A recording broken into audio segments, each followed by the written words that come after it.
प्यारे बच्चों, कोविड-19 के कारण आप सभी अपने अपने घरों में रहकर ही अपनी पढ़ाई कर रहे हैं। ऐसे समय में आप अपनी पढ़ाई को रोचक तरीके से सीख समझ सकें, इसके लिए झारखंड सरकार द्वारा प्रस्तुत किया जा रहा है हमारा दूरदर्शन हमारा विद्यालय कार्यक्रम। इसके माध्यम से आप प्रत्येक दिन सोमवार से शुक्रवार तक पूर्वाह्न 10 से 12 तथा अपराह्न 1 से 2 बजे तक अपनी अपनी कक्षाओं के अनुरूप कार्यक्रम देख सकेंगे। अब पढ़ाई नहीं रुकेगी। स्कूली शिक्षा एवं साक्षरता विभाग झारखंड।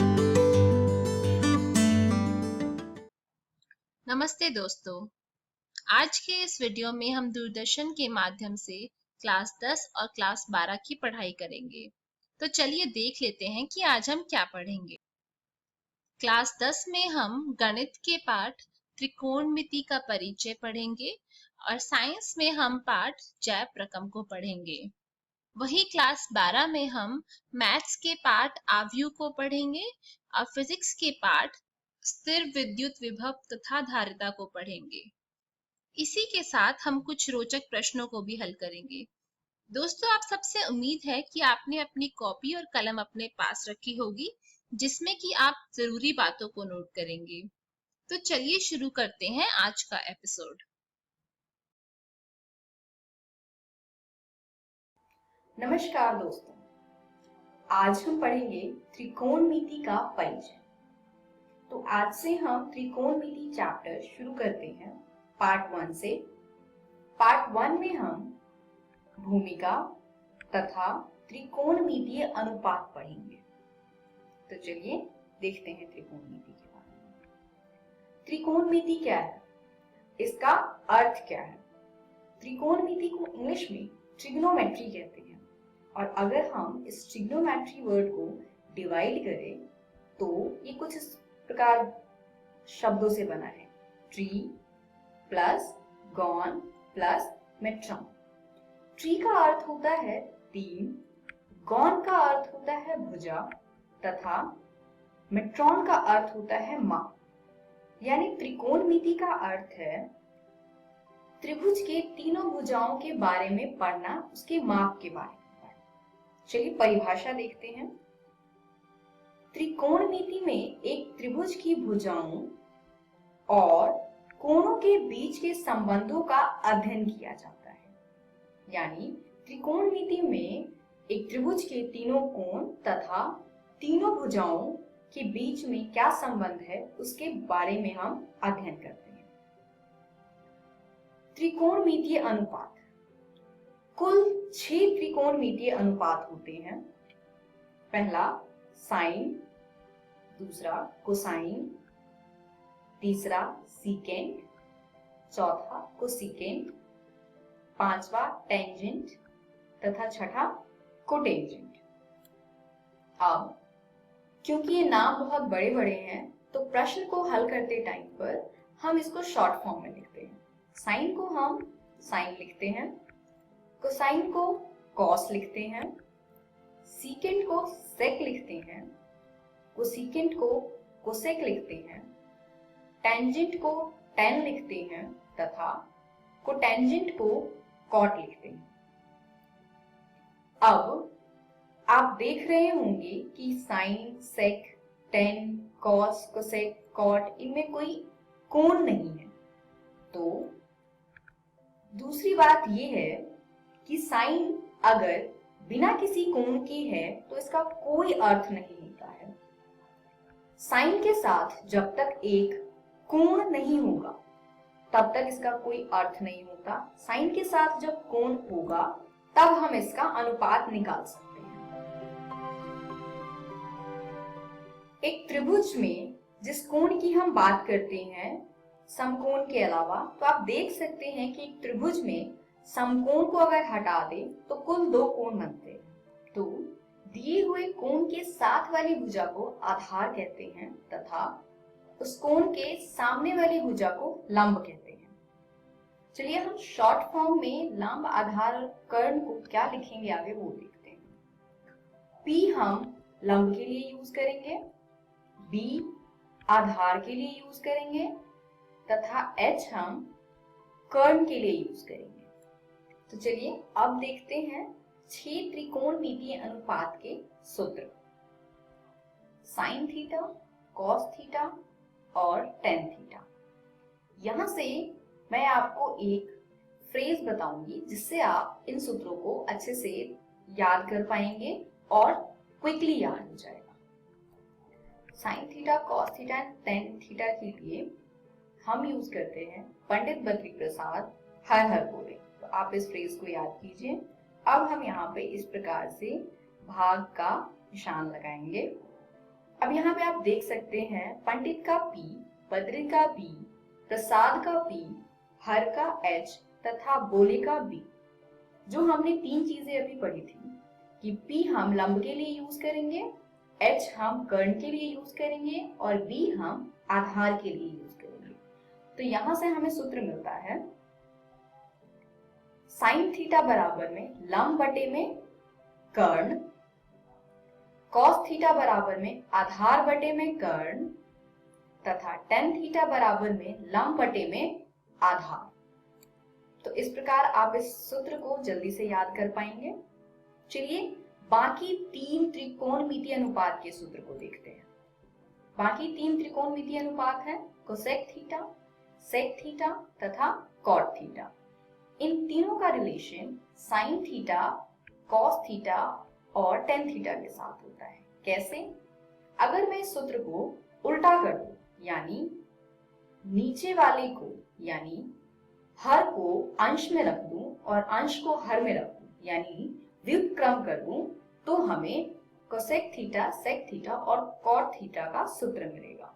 यानी कोसेक थीटा होगा h बटे में p यानी कि कर्ण बटे में लंब, सेक थीटा होगा h बटे में b यानी कि कर्ण बटे में आधार तथा कॉट थीटा होगा b बटे में p यानी कि आधार बटे में लंब। तो यहां से आपको ये मिल गया है कि साइन थीटा जो है वो व्युत्क्रम होता है कोसेक थीटा का, यानी साइन थीटा बराबर 1 बटे में कोसेक थीटा। इसी प्रकार कोसेक थीटा बराबर हो जाएगा 1 बटे में साइन थीटा।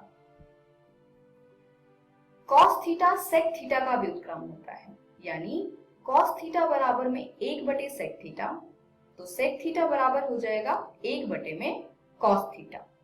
इसी प्रकार टेन थीटा कॉट थीटा का व्युत्क्रम होता है, यानी कि टेन थीटा बराबर में 1 बटे कॉट थीटा तथा कॉट थीटा बराबर में 1 बटे टेन थीटा होता है। तो ये वो सूत्र हैं जिसको आपको अगली वीडियो में बताया जाएगा कि किस प्रकार से यूज करना है, प्रयोग करना है प्रश्नों का हल करने के लिए। चलिए देख लेते हैं एक बार कि इस वीडियो में हमने क्या सीखा। साइन थीटा बराबर होता है p बटे में h। अब तक आपको पता चल गया होगा p हम लंब के लिए यूज करते हैं और h हम कर्ण के लिए यूज करते हैं। कॉस थीटा बराबर में b बटे में h, जहां पे b आधार के लिए यूज किया गया है और h कर्ण के लिए यूज किया गया है। टेन थीटा बराबर में p बटे में b, कोसेक थीटा बराबर में h बटे में p, सेक थीटा बराबर में h बटे में b, कॉट थीटा बराबर में b बटे में p तथा यहाँ से आप देख पाएंगे कि साइन और कोसेक रेसिप्रोकल है, कॉस और सेक रेसिप्रोकल है and tan and cot reciprocal है, यानी कि व्युत्क्रम। तो यहाँ से हमें मिलता है साइन थीटा बराबर 1 बटे में कोसेक थीटा, कॉस थीटा बराबर में 1 बटे में सेक थीटा और टेन थीटा बराबर में 1 बटे में कॉट थीटा। अगली वीडियो में हम त्रिकोणमितीय अनुपात कि जो हमने अभी सूत्र पढ़े हैं उसकी कुछ प्रैक्टिस क्वेश्चंस करेंगे। धन्यवाद।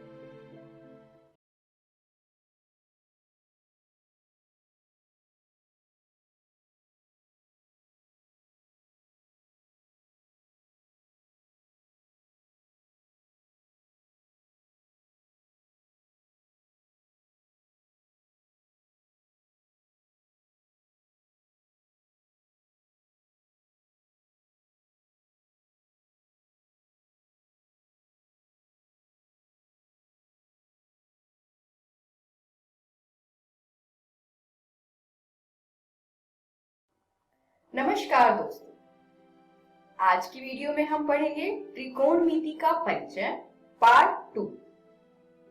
पार्ट 1 में हमने त्रिकोणमिति का इंट्रोडक्शन यानी भूमिका पढ़ा था। उसी के साथ हमने त्रिकोणमिति के 6 अनुपातों के बारे में पढ़ा था। इस वीडियो में हम त्रिकोणमितीय अनुपात पे बेस्ड कुछ प्रैक्टिस क्वेश्चंस करेंगे। चलिए देखते हैं पहला उदाहरण। यदि tan A बराबर में 4/3 है तो कोण A के अन्य त्रिकोणमितीय अनुपात ज्ञात कीजिए। चलिए हल देखते हैं। सबसे पहले एक समकोण त्रिभुज ABC की रचना करें। अब हम जानते हैं कि tan A बराबर में 4/3 है और आप ये भी जानते हैं कि tan A बराबर में लंब बटे आधार होता है, यानी ये बराबर होगा BC बटे में AB के। अब यदि BC बराबर में 4K है तो AB बराबर में 3K होगा, जहां K एक धन संख्या है। अब हम इसमें पाइथागोरस प्रमेय का प्रयोग करेंगे AC ज्ञात करने के लिए। तो पाइथागोरस प्रमेय से AC का वर्ग बराबर है AB का वर्ग जमा BC का वर्ग। अब हम यहाँ पर AB और BC का मान रखेंगे तो ये आएगा 4K का वर्ग जमा 3K का वर्ग। इसको हल करेंगे तो 4K का वर्ग होगा 16K वर्ग जमा में 9K वर्ग। दोनों को जोड़ते हैं तो ये आएगा 25K का वर्ग, यानी AC वर्ग बराबर है 25K का वर्ग। दोनों तरफ हम वर्गमूल करेंगे तो हमें AC बराबर में 5K प्राप्त होगा। अब हम इनकी परिभाषाओं की सहायता से सभी त्रिकोणमितीय अनुपात लिख सकते हैं, क्योंकि हमें तीनों भुजाओं का मान ज्ञात हो गया है। सबसे पहले sin A निकालते हैं। sin A बराबर होगा लंब बटे में कर्ण, यानी BC बटे में AC। BC का मान 4K है तथा AC का मान 5K है, तो ये बराबर आएगा 4K बटे में 5K। K से K कैंसिल हो जाएगा और 4 बटे में 5 आएगा आंसर। इसी प्रकार cos A बराबर होता है आधार बटे में कर्ण, यानी AB बटे में AC, तो बराबर आएगा 3K बटे में 5K। K से K कैंसिल होकर के ये आएगा 3 बटे में 5। अब आपको sin A का मान पता है, cos A का मान पता है और tan A का मान प्रश्न में दिया हुआ है, तो हम व्युत्क्रम वाले फंक्शन का प्रयोग करके, यानी व्युत्क्रम वाले सूत्रों का प्रयोग करके बाकी के अनुपात ज्ञात कर सकते हैं।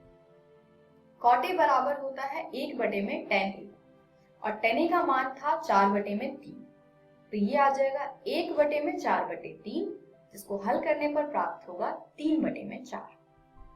इसी प्रकार cosec A बराबर होता है 1 बटे में sin A और sin A का मान था 4 बटे में 5, तो 1 बटे में sin A बराबर होगा 1 बटे में 4 बटे में 5, जो कि बराबर आएगा 5 बटे 4 के। इसी प्रकार sec A बराबर होता है 1 बटे में cos A और cos A का मान है 3 बटे 5, तो ये आएगा 1 बटे में 3 बटे 5, जिसको हल करने पर sec A का मान हमें प्राप्त होगा 5 बटे में 3। चलिए अगला उदाहरण देखते हैं।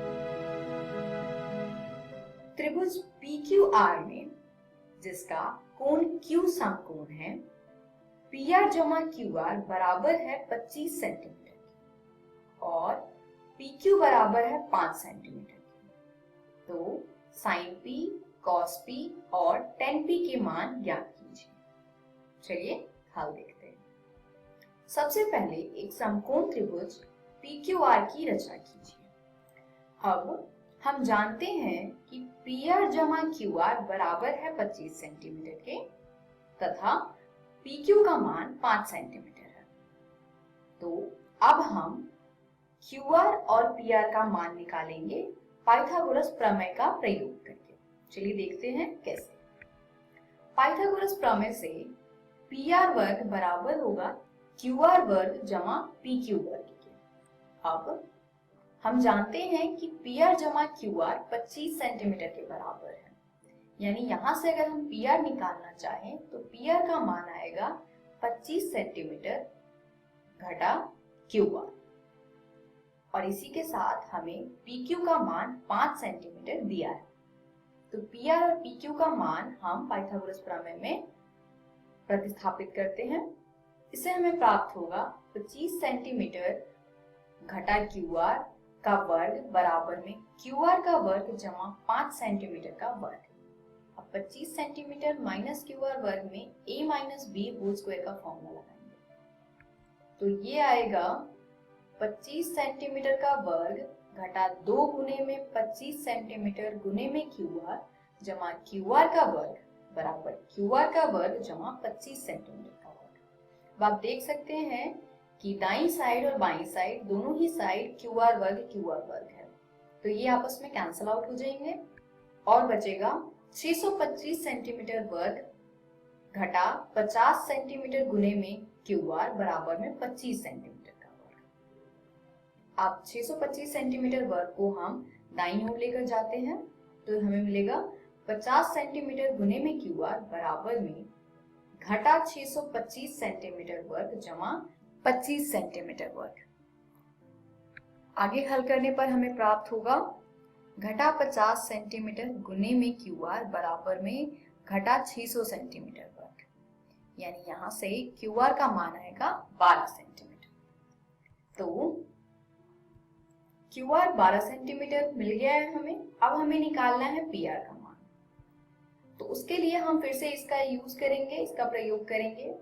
हमें दिया है PR जमा QR बराबर में 25 सेंटीमीटर, यानी PR बराबर है 25 घटा में QR, और क्योंकि हमें QR का मान पता है तो हम यहाँ से PR का मान ज्ञात कर सकते हैं। तो इसको हम प्रयोग करेंगे और यहाँ हमने 25 सेंटीमीटर घटा 12 सेंटीमीटर QR का मान रखा है, तो ये हमें मिलेगा 13 सेंटीमीटर, यानी PR का मान है 13 सेंटीमीटर। तो इसी के साथ हमें त्रिभुज PQR की तीनों भुजाओं का माप ज्ञात हो गया है। प्रश्न था कि हमें sin P, cos P और tan P का मान ज्ञात करना था।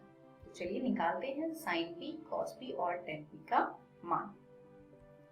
sin P बराबर होता है लंब बटे में कर्ण के। यहाँ लंब है QR तथा कर्ण है PR, तो ये आ जाएगा sin P बराबर में QR बटे में PR, जो कि बराबर होगा 12 सेंटीमीटर बटे में 13 सेंटीमीटर। तो अनुपात आएगा 12 बटे में 13। इसी प्रकार cos P बराबर है आधार बटे में कर्ण। यहाँ आधार है PQ तथा कर्ण है PR। तो PQ का मान है 5 सेंटीमीटर और PR का मान है 13 सेंटीमीटर। तो cos P बराबर आएगा 5 सेंटीमीटर बटे में 13 सेंटीमीटर, यानी अनुपात होगा 5 बटे 13। तीसरा हमें निकालना है tan P। तो tan P का सूत्र क्या होता है? लंब बटे में आधार। लंब है QR तथा आधार है PQ। QR का मान 12 सेंटीमीटर और PQ का मान 5 सेंटीमीटर। तो tan P आएगा 12 सेंटीमीटर बटे में 5 सेंटीमीटर, यानी tan P का अनुपात है 12 बटे 5। तो हमने 2 उदाहरण किए हैं। आप अपनी NCERT किताब से बाकी प्रश्नों का हल करें। इस वीडियो में हमने त्रिकोणमिति अनुपात के प्रैक्टिस क्वेश्चंस करे हैं। अगली वीडियो में हम कुछ विशिष्ट कोणों के त्रिकोणमिति अनुपात के बारे में। धन्यवाद।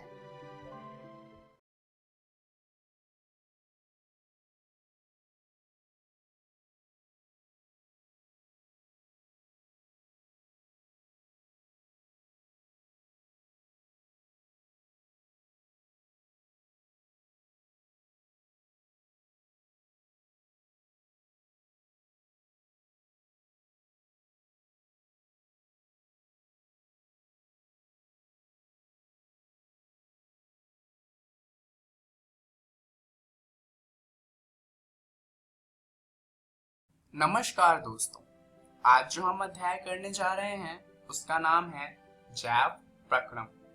हम इसके 5 भाग पहले ही कर चुके हैं और ये इसका छठा और आखिरी भाग है। अब तक हम 3 जैव प्रक्रम की बात कर चुके हैं, जो है पोषण, श्वसन और वहन, और आज हम इसके आखिरी जैव प्रक्रम की बात करेंगे, जो है उत्सर्जन। तो चलिए शुरुआत करते हैं एक सवाल से, और सवाल है उत्सर्जन क्या होता है। इस वीडियो में हम इसी सवाल का उत्तर जानने वाले हैं। तो चलिए जानते हैं कि आखिर उत्सर्जन होता क्या है। अब अन्य उपापाचीय क्रियाओं में जनित नाइट्रोजन युक्त पदार्थों को निकालना आवश्यक है। अब से पहले हमने जितने भी प्रक्रम की बात करी, इन सभी से हमारे शरीर में कुछ नाइट्रोजन युक्त पदार्थ बन जाते हैं, और क्योंकि ये जहरीले होते हैं, इन्हें हमारे शरीर से निकालना होता है, और ये काफी जरूरी होता है।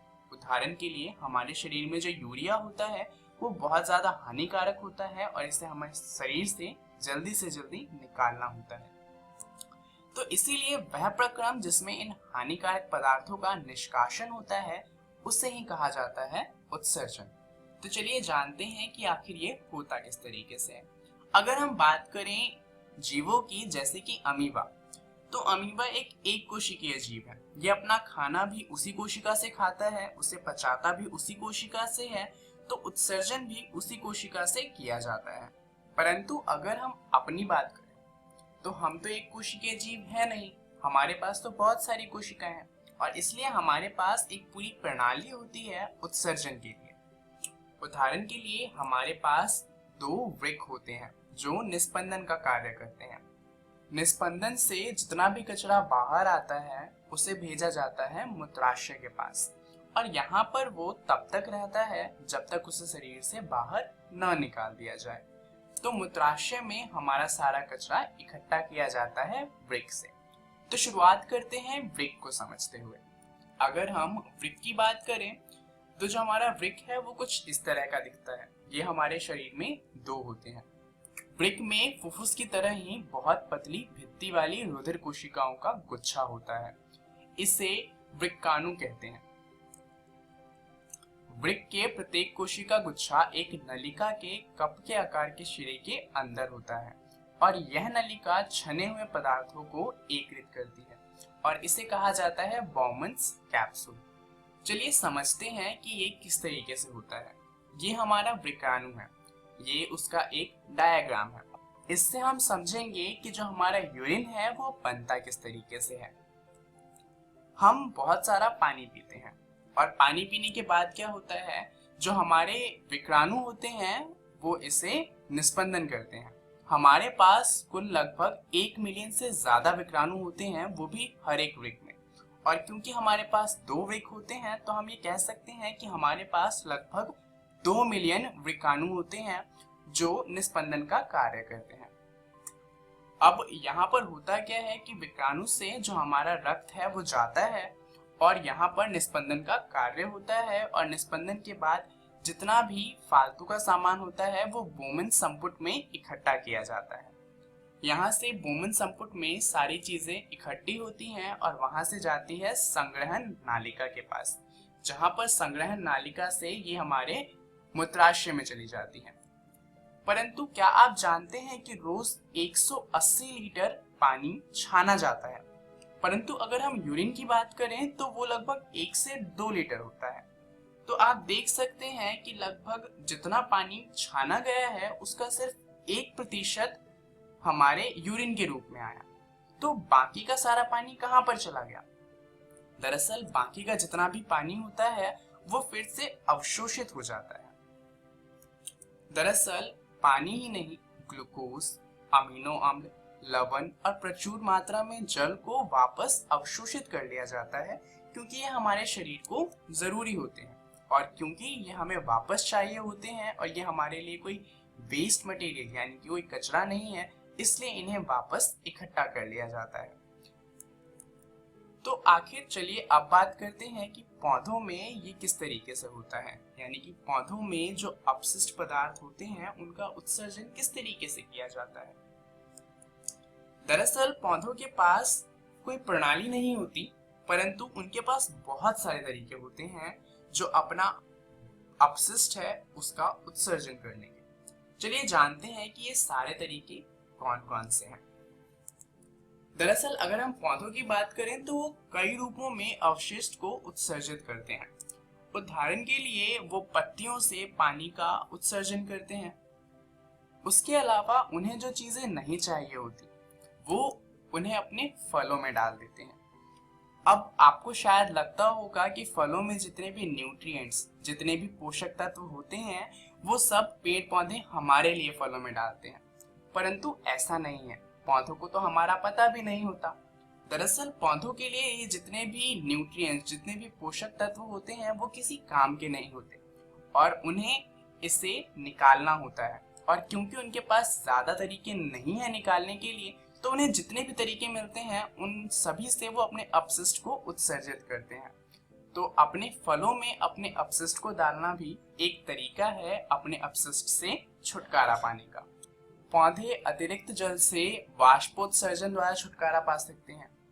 अब वाष्पोत्सर्जन में क्या होता है कि जो पत्तियां होती हैं, पानी पत्तियों पे चला जाता है और पत्तियों पर जाने के बाद उसका वाष्पीकरण हो जाता है, जिससे जो पत्तियां होती हैं वो हवा में चली जाती हैं। अगर आपको ये चीज देखनी हो तो आप ऐसा कर सकते हैं कि आप एक पौधे को लें और उसे एक जार से ढक दें। आप देखेंगे कि जार के ऊपर पानी की बूंदें आ जाएंगी। दरअसल ऐसा इसलिए होगा क्योंकि पौधों के पास जो ज्यादा पानी होता है वो उन्हें अपने पत्तियों पर ले आते हैं और उन पत्तियों से उनका वाष्पीकरण होता है और वो जो हमारे आसपास का वातावरण है वहां पर चले जाते हैं। चलिए जानते हैं और क्या तरीके हैं पौधों के पास उत्सर्जन करने के। बहुत से पादप अपशिष्ट उत्पाद कोशिकीय रितिका में संचित रहते हैं। अब जैसा कि हम जानते हैं, पौधों के पास जितनी भी कोशिका होती हैं उनमें से ज्यादातर मृत होती हैं और उनका कोई काम नहीं होता। तो पौधे क्या करते हैं, जिन कोशिका का उन्हें कोई काम नहीं होता, उनके अंदर अपने अपशिष्ट पदार्थों को जमा करना शुरू कर देते हैं। इससे उनके दो फायदे होते हैं। एक तो उन्हें अपशिष्ट से छुटकारा मिल जाता है और दूसरा उन्हें मजबूती मिलती है। अन्य अपशिष्ट उत्पाद रेजिन तथा गोंद के रूप में विशेष रूपों में पुराने जाइलम में संचित रहते हैं। अब यहाँ पर भी जो पुराने जाइलम है वो कोई काम नहीं करते, क्योंकि जाइलम का काम होता है पानी पहुंचाना और जो पुराने जाइलम होते हैं वो अब पानी नहीं पहुंचा सकते और इसीलिए पौधे इनका इस्तेमाल करते हैं अपने अपशिष्ट पदार्थों को उनमें संचित करने के लिए। इसके अलावा पादप भी कुछ अपशिष्ट पदार्थों को अपने आसपास की मृदा में उत्सर्जित कर देते हैं। तो यहाँ पर होता क्या है कि आप जानते हैं पौधों की जो जड़ें होती हैं वो मिट्टी में बहुत दूर तक होती हैं। तो दरअसल पौधे क्या करते हैं, वो अपनी जड़ों की मदद से जो अपशिष्ट पदार्थ होता है वो अपने आसपास की मिट्टी में छोड़ देते हैं। उसके अलावा पादप अपशिष्ट पदार्थों को अपने पत्तियों में भी उत्सर्जित करते हैं और इसी वजह से जो पत्तियां होती हैं वो पहले हरी होती हैं और धीरे धीरे पीली हो जाती हैं और गिर जाती हैं, क्योंकि पहले उनके अंदर क्लोरोफिल होता है और वो प्रकाश संश्लेषण करती हैं। जब वो प्रकाश संश्लेषण नहीं कर सकती तब उनके अंदर पादप अपने अपशिष्ट डालना शुरू कर देते हैं और जब वो भर जाती हैं तो उन्हें गिरा देते हैं। तो चलिए जानते हैं इस वीडियो में हमने क्या सीखा। हमने सीखा एक जैव प्रक्रम जिसका नाम है उत्सर्जन। अब इसके बारे में आप अपनी एनसीईआरटी के बुक का जैव प्रक्रम वाला अध्याय जरूर पढ़िएगा, जिसके अंदर आपको पढ़ना है उत्सर्जन और मानव में उत्सर्जन और इसके बाद आपको पढ़ना है पादप में उत्सर्जन। इससे आपको ये पूरा अध्याय और अच्छे से क्लियर हो जाएगा। इस वीडियो के लिए इतना ही। धन्यवाद।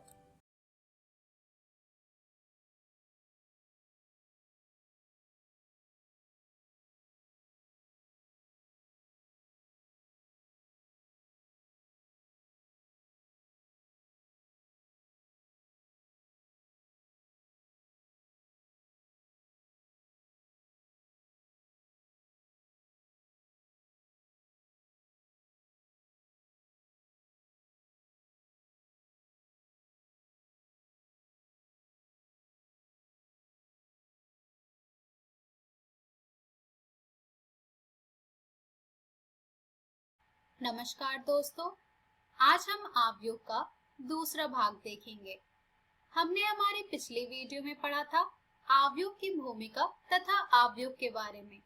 आइए देखते हैं कि आज के इस वीडियो में हम क्या पढ़ेंगे।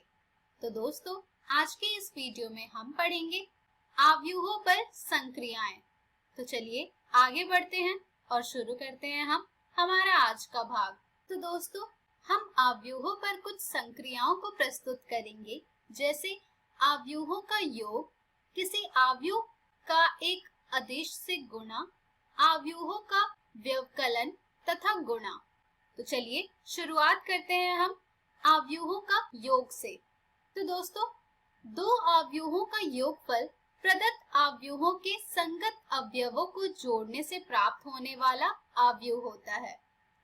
यानी कि जब आप किन्हीं दो अवयव के अवयवों को जोड़ेंगे तो आपको उनका योगफल प्राप्त होता है। इसके अतिरिक्त योग के लिए दोनों अवयवों को समान कोटि का होना चाहिए। यानी कि हमें सबसे पहले ये ध्यान देना होगा यहाँ पर कि हमारे जो दोनों अवयव हैं, क्या उनकी कोटि समान है।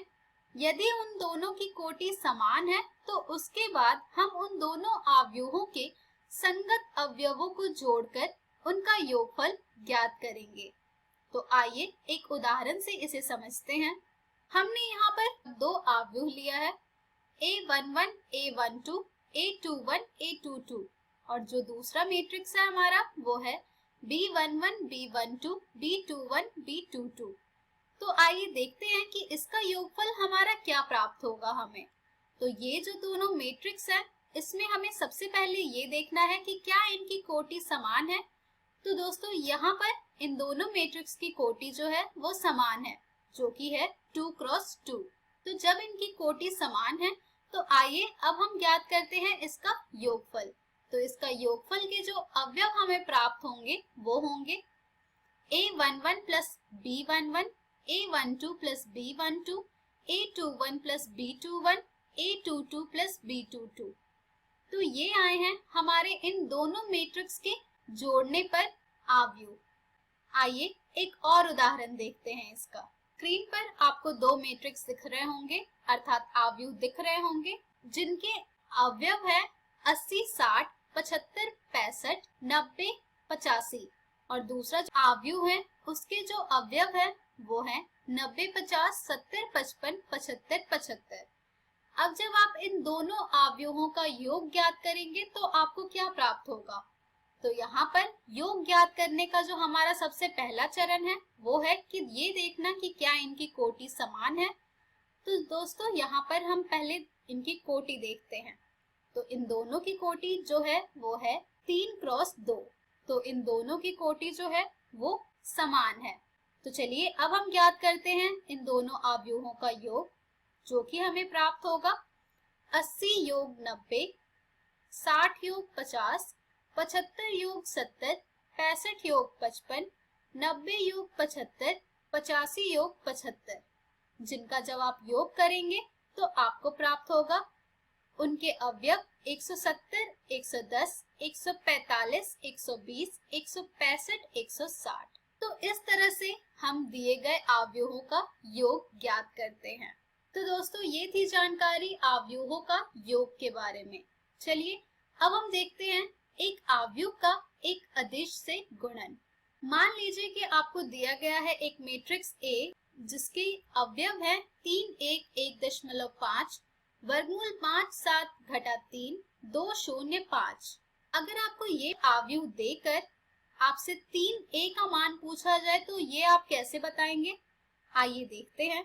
3A अर्थात 3 गुने अवयव जिनके अवयव हैं 3, 1, 1.5, वर्गमूल 5, 7 घटा 3, 2, 0, 5। अब इसे आप किस तरह से ज्ञात करेंगे। तो दोस्तों, यहाँ पर आप 3 को सबसे पहले गुणा करेंगे पहले पंक्ति से, फिर 3 को गुणा करेंगे दूसरे पंक्ति से, फिर 3 को गुणा करेंगे तीसरे पंक्ति से। तो जब आप इन तीनों को गुणा करके ज्ञात करेंगे तो आपको प्राप्त होगा उस अवयव के अवयव 3 गुने 3, 3 गुने 1, 3 गुने 1.5, 3 गुने वर्गमूल 5, 3 गुने 7, 3 गुने घटा 9, 3 गुने 2, 3 गुने 0, 3 गुने 5। जिसे आप और हल करेंगे तो आपको प्राप्त होगा अवयव के अवयव 9, 3, 4.5, 3 वर्गमूल 5, 21 घटा 9, 6, 0, 15। तो ये आपको अवयव प्राप्त हुए हैं जब आपने 3 से गुणा किया दिए गए अवयव को। तो दोस्तों, इसी प्रकार से हम एक अवयव को एक अदिश से गुणा करते हैं और फिर ज्ञात करते हैं उनका मान। चलिए दोस्तों, अब हम जानेंगे अवयव का ऋण अवयव। तो दोस्तों, किसी अवयव A का ऋण अवयव अर्थात घटा A से निरूपित होता है। हम घटा A को घटा A बराबर घटा 1 गुणे A द्वारा परिभाषित करते हैं। तो दोस्तों, यहाँ पर आपको इस स्टेटमेंट को देखकर ही समझ आ गया होगा कि घटा A अगर आपको ज्ञात करना है और आपके पास A है तो आप घटा 1 से गुणा करेंगे A को, तो आपको घटा A का मान प्राप्त हो जाएगा और इसी को कहते हैं अब अवयव का ऋण अवयव अर्थात नेगेटिव ऑफ अ मैट्रिक्स। चलिए दोस्तों, अब हम देखेंगे अवयव का अंतर यानी कि डिफरेंस ऑफ अ मैट्रिसेस। यदि A बराबर Aij तथा B बराबर Bij समान कोटि m क्रॉस n वाले दो अवयव हैं, तो इनका अंतर A घटा B एक अवयव D बराबर Dij जहां I तथा j के समस्त मानों के लिए Dij बराबर Aij माइनस Bij है द्वारा परिभाषित होता है। यानी कि अगर आपको किन्हीं दो अवयव का अंतर ज्ञात करना है तो उसे आप कुछ इस प्रकार से ज्ञात कर सकते हैं, जो कि होगा A योग घटा 1 गुने B, यानी कि अवयव A तथा अवयव घटा B का योगफल। आइए दोस्तों, एक उदाहरण देखेंगे जिससे कि आपका ये सभी कॉन्सेप्ट क्लियर हो जाएगा। हमारा लिया गया उदाहरण है, मान लीजिए कि A बराबर अवयव जिनके अवयव हैं 3 1 घटा 5 x है, तो घटा A किसके बराबर होगा? तो आइए देखते हैं कि इसे हम किस प्रकार से ज्ञात करेंगे। तो दोस्तों, जैसा कि आप सब जानते हैं, घटा A बराबर होता है घटा 1 गुणे A के। तो अब हम घटा A का मान ज्ञात करने के लिए हमारे दिए गए अवयव को गुणा करेंगे घटा 1 से, जो कि होगा एक अवयव का एक अदिश से गुणन, जो कि आपने सीख रखा है। उसी प्रोसेस से आप इनका गुणन करेंगे जिससे कि आपको अवयव के अवयव प्राप्त होंगे घटा 1 गुणे 3 घटा 1 गुणे 1 घटा 1 गुणे घटा 5 घटा 1 गुणे x, जिसे आप और हल करेंगे तो आपको ये प्राप्त होगा घटा 3 घटा 1 5 घटा x। तो दोस्तों, यही हो जाएगा घटा A का मान। चलिए दोस्तों, एक और उदाहरण देखते हैं। यदि अवयव A जिसके अवयव हैं 1 2 3 2 3 1 तथा B अवयव जिसके अवयव हैं 3 घटा 1 3 घटा 1 0 2, तो 2A घटा B ज्ञात कीजिए।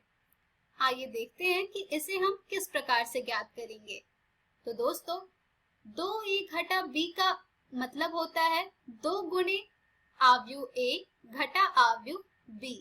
तो चलिए सबसे पहले हम ज्ञात करेंगे इनका मान, जो कि हमें कुछ इस प्रकार से प्राप्त होगा। जब हम 2 को गुणा करेंगे अवयव A से और फिर घटाएंगे अवयव B से, तो जब हम 2 को गुणा करेंगे अवयव A से तो हमें ये प्राप्त होगा 2 गुणे 1 2 गुणे 2 2 गुणे 3 2 गुणे 2 2 गुणे 3 2 गुणे 1, जो कि प्राप्त अवयव के अवयव हैं घटा अवयव B, जिसे हम हल करेंगे अब तो हमें यहाँ से ये प्राप्त हो जाएगा अवयव जिसके कि अवयव होंगे 2 4 6 4 6 2 घटा अवयव B। अब इसे हल करने के लिए हम यहाँ पर हमारा प्राप्त किया गया अवयव को जोड़ेंगे घटा अवयव B से। तो जब हम इसे जोड़ेंगे घटा अवयव B से तो हमारा अवयव का अवयव होगा 2 योग घटा 3 4 योग 1 6 योग घटा 3 4 योग 1 6 योग 0 2 योग घटा 2, जिसे आप और हल करेंगे तो आपको यहाँ से ये प्राप्त हो जाएगा घटा 1 5 3 5 6 0। तो दोस्तों, यही होगा जब आप 2A घटा B को हल करेंगे। तो इस प्रकार से इस उदाहरण में आपने सीखा कि किस तरह से हम अवयवों का योग ज्ञात करते हैं, किस प्रकार से एक अवयव तथा एक अदिश का गुणन करते हैं, किस प्रकार से हम अवयव का ऋण अवयव ज्ञात करते हैं तथा किस प्रकार से हम अवयव का अंतर ज्ञात करते हैं। इस पर आधारित और भी प्रश्न आपको आपकी NCERT पुस्तक में मिल जाएंगे, जिन्हें आप जरूर हल कीजिएगा। चलिए दोस्तों, अब हम बढ़ते हैं हमारे अगले टॉपिक की ओर, जो कि है अवयवों के योग के गुणधर्म, यानी कि properties of a matrix addition. तो दोस्तों, हमारी जो सबसे पहली प्रॉपर्टी है वो है क्रम विनिमय नियम, यानी कि क्यूमुटेटिव लॉ। यदि मैट्रिक्स A तथा मैट्रिक्स B समान कोटि m क्रॉस n वाले दो अवयव हैं, तो A प्लस B बराबर होगा B प्लस A के। यानी कि अगर हमारे पास दो मैट्रिक्स दिए गए हैं जिनकी ऑर्डर सिमिलर है, तो वैसे केस में आप चाहे A योग B करें या B योग A करें, आपको बराबर प्राप्त होगा। हमारा अगला गुणधर्म है साहचर्य नियम अर्थात एसोसिएटिव लॉ, जो कि कहती है समान कोटि m क्रॉस n वाले किन्हीं तीन अवयवों A, B, C के लिए A योग B योग C बराबर होगा A योग B योग C के।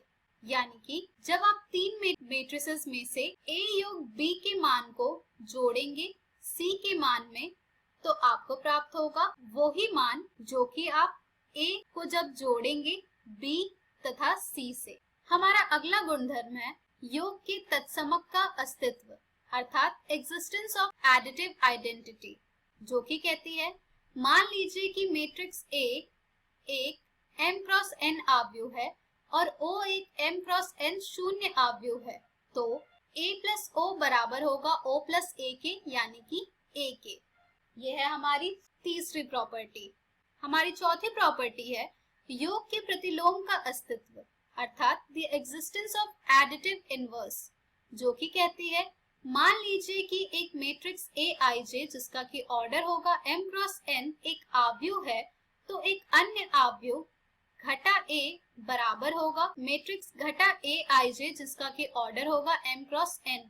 इस प्रकार का है कि A योग A plus minus A is equals to minus A plus A is equals to 0, यानी कि अवयव घटा A अवयव A का योग के अंतर्गत प्रतिलोम अवयव अथवा ऋण अवयव है। तो दोस्तों, ये चार प्रॉपर्टीज हैं अवयवों के योग। चलिए अब हम बढ़ते हैं हमारे अगले टॉपिक की ओर, जो कि है एक अवयव के अदिश से गुणन के गुणधर्म। यदि मैट्रिक्स A तथा मैट्रिक्स B समान कोटि m क्रॉस n वाले दो अवयव हैं और K तथा L अदिश है, तो K गुणे A योग B बराबर होगा KA योग KB के तथा K प्लस L गुणे A बराबर होगा KA प्लस LA के। तो दोस्तों, यहाँ से आपको दो प्रॉपर्टी मिल रही है, जो कि है जब आप एक अदिश से गुणा करेंगे दो अवयव के योग से, तो आपको प्राप्त होगा अदिश गुणे पहला मैट्रिक्स योग अदिश गुणे दूसरा मैट्रिक्स, तथा जब आप दो अदिश अर्थात K और L का योग से गुणा करेंगे एक मैट्रिक्स को, तो आपको वो प्राप्त होगा K गुणे मैट्रिक्स A योग L गुणे मैट्रिक्स A। तो दोस्तों, ये थी कुछ properties of scalar multiplication of a matrix, यानी कि एक अवयव के अदिश से गुणन के गुणधर्म। तो दोस्तों, अब आपने सभी प्रॉपर्टीज को जान लिया है। तो दोस्तों, इसी के साथ हमारी आज की वीडियो समाप्त होती है। इन सभी टॉपिक्स पर आधारित प्रश्न आपको आपकी NCERT पुस्तक में मिल जाएंगे, जिन्हें आप जरूर हल करें। तो दोस्तों, आज के इस वीडियो में हमने सीखा अवयवों पर संक्रियाएं। हम हमारे अगली वीडियो में जानेंगे अवयवों का गुणन। धन्यवाद।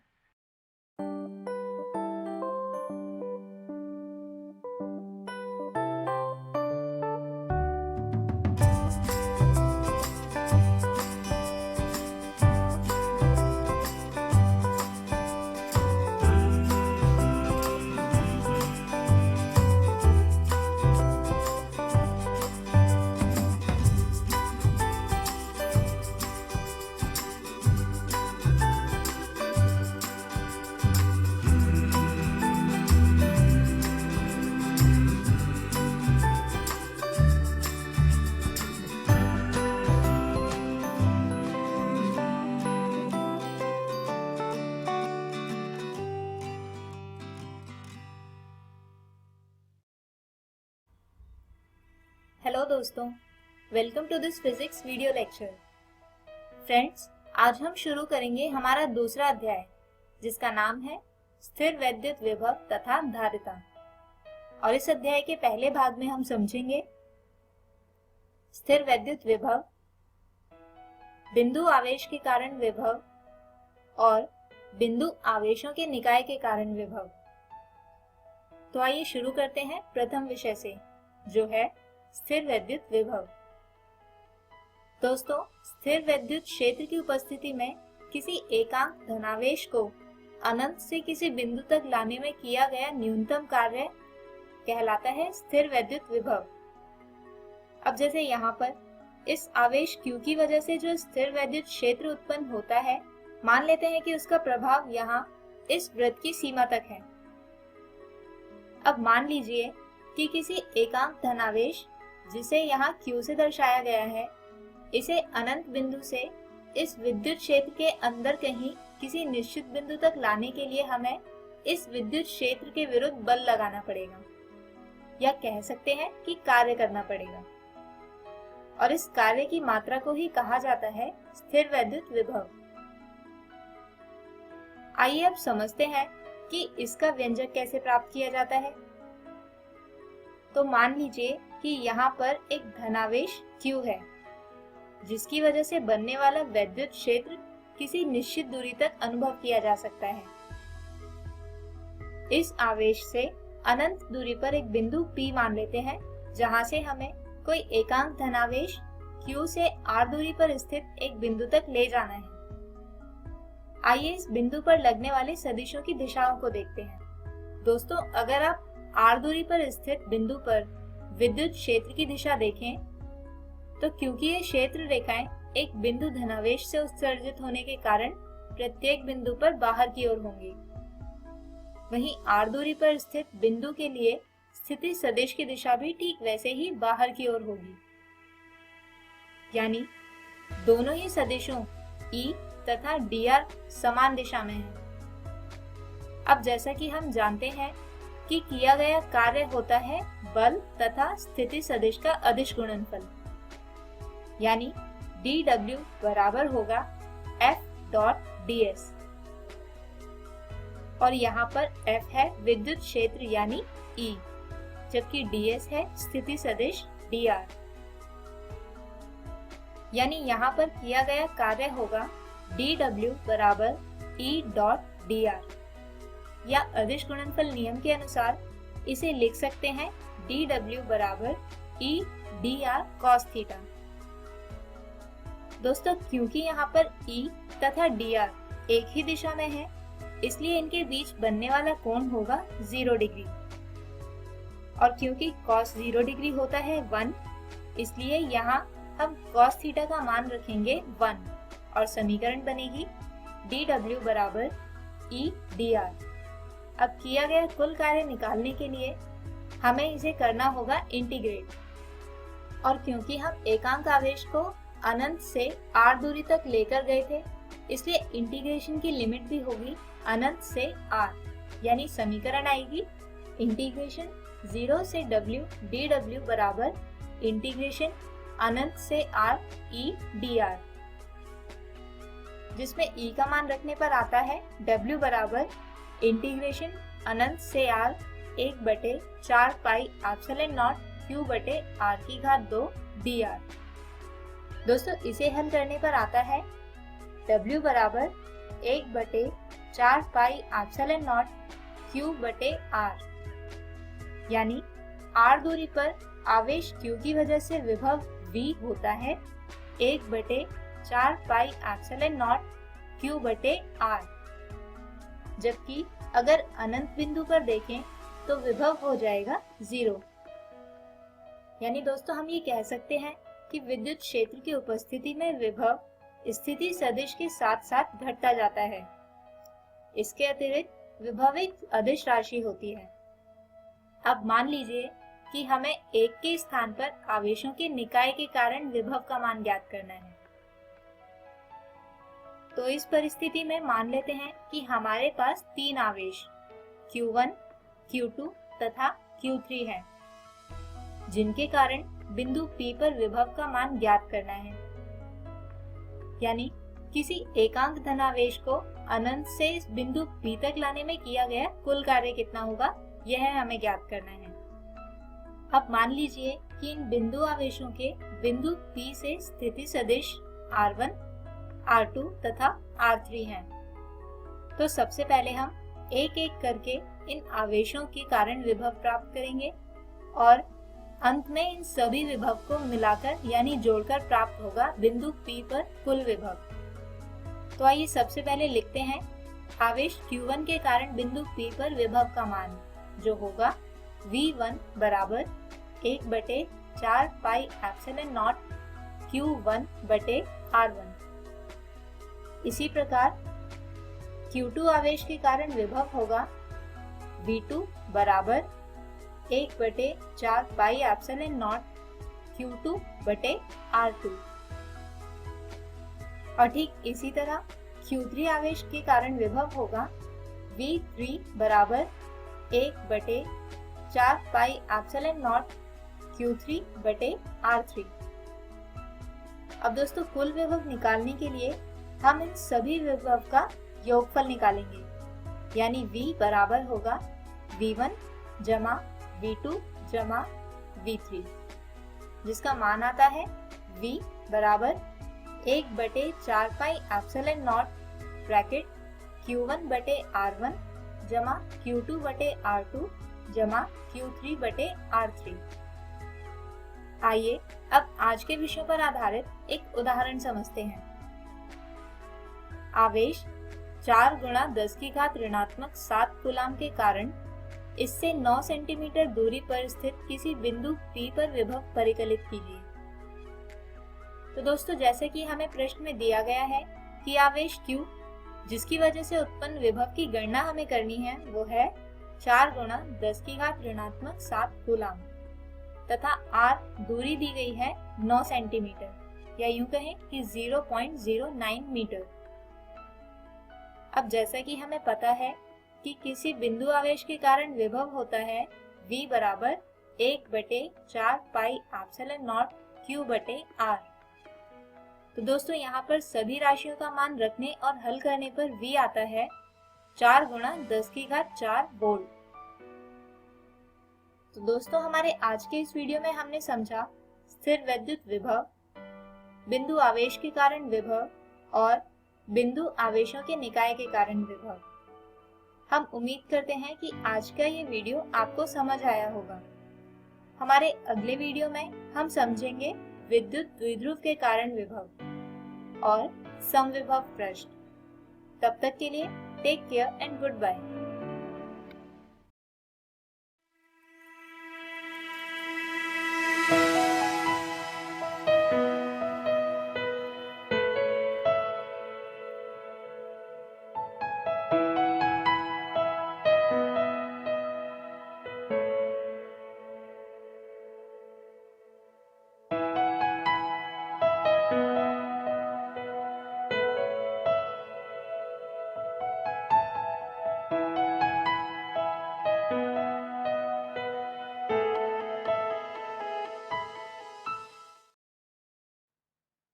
हेलो दोस्तों, आशा है कि आप सबको आज पाठ पढ़ने में बहुत मजा आया होगा। तो चलिए देख लेते हैं कि आज हमने क्या पढ़ा। दोस्तों आज हमने क्लास 10 में त्रिकोणमिति का परिचय पाठ और जयप्रकम पाठ को पढ़ा। क्लास 12 में हमने आव्यूह और स्थिर विद्युत विभव तथा धारिता के बारे में पढ़ा। इन सभी के साथ हमने इन वीडियो पर आधारित कुछ रोचक प्रश्नों को भी बनाया। दोस्तों अब देख लेते हैं कि हम कल क्या पढ़ेंगे। दोस्तों क्लास 10 में हम कल सोशल साइंस के पाठ संघवाद को पढ़ेंगे और इंग्लिश के पाठ डस्ट ऑफ स्नो को पढ़ेंगे। क्लास 12 में हम केमिस्ट्री के पाठ विलयन को पढ़ेंगे और बायोलॉजी के पाठ पुष्पी पादपों में लैंगिक प्रजनन को पढ़ेंगे। इस प्रसारण से संबंधित सुझाव, अपने प्रश्न इत्यादि आप हमें jcertrg@gmail.com तथा टोल फ्री नंबर 1800 5728 585 पर संपर्क कर सकते हैं।